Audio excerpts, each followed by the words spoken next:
Hey Valley Baptist. This week we're headed towards Easter and we are looking at the sayings of the cross, which are the 7 sayings recorded for us in the Bible that Jesus spoke while he was hanging on the cross. Today, we're going to be looking at what Jesus said when he spoke the words, "I thirst."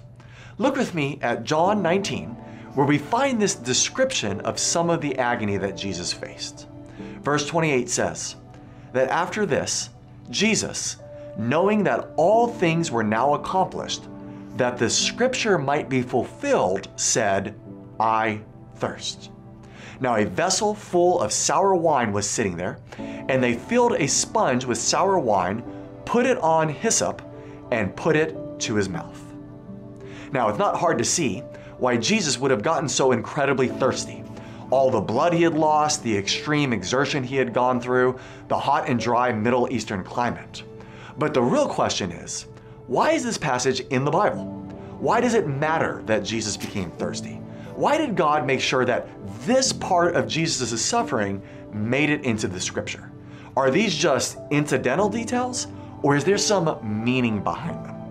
Now, of course, this passage highlights yet another terrible feature of the agony of crucifixion, another part of the torment that Jesus endured for us.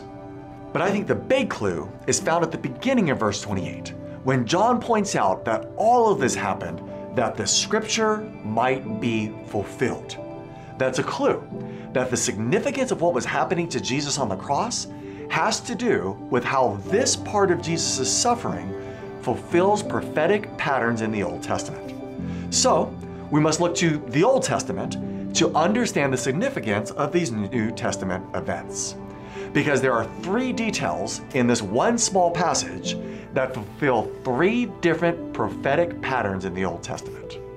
The first detail is when Jesus became thirsty.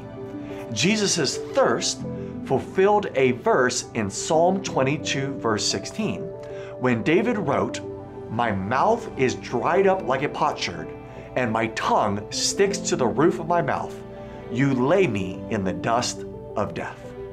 Psalm 22 is often called the crucifixion psalm, and in this passage, David is describing the opposition that Jesus would face once he arrived.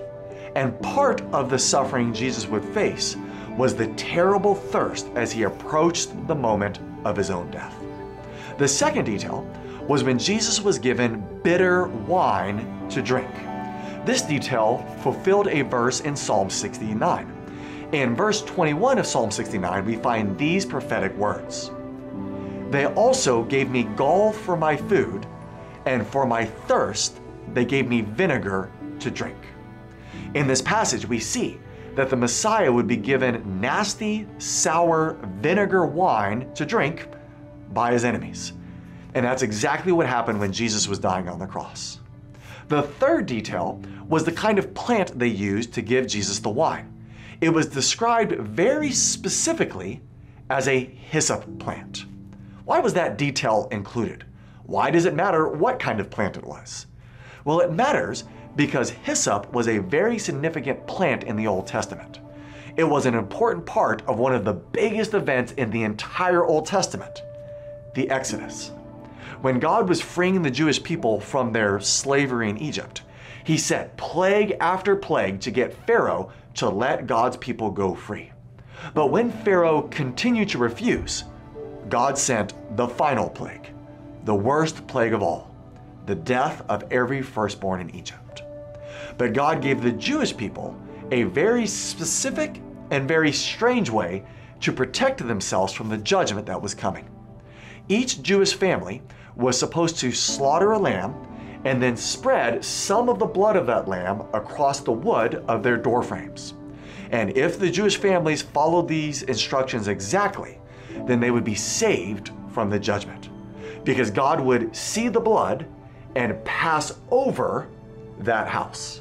That's why it was called a Passover lamb. But notice one very specific detail of the instructions that God gave to the Jewish people. In Exodus chapter 12, verse 21, "Then Moses called for all the elders of Israel and said to them, 'Pick out and take lambs for yourselves according to your families, and kill the Passover lamb. And you shall take a bunch of hyssop, dip it in the blood that is in the basin, and strike the lintel and the two doorposts with the blood. Did you notice in this passage what they were instructed to use to spread the blood on the doorframe? A bunch of hyssop. Does that sound familiar? That is the exact same plant that the soldiers used in John 19 to give Jesus the sour vinegar wine. And I don't think that it's just a coincidence that the soldiers used hyssop. I believe that was part of God's plan. The hyssop is another reminder of the fact that Jesus was dying as the ultimate Passover lamb.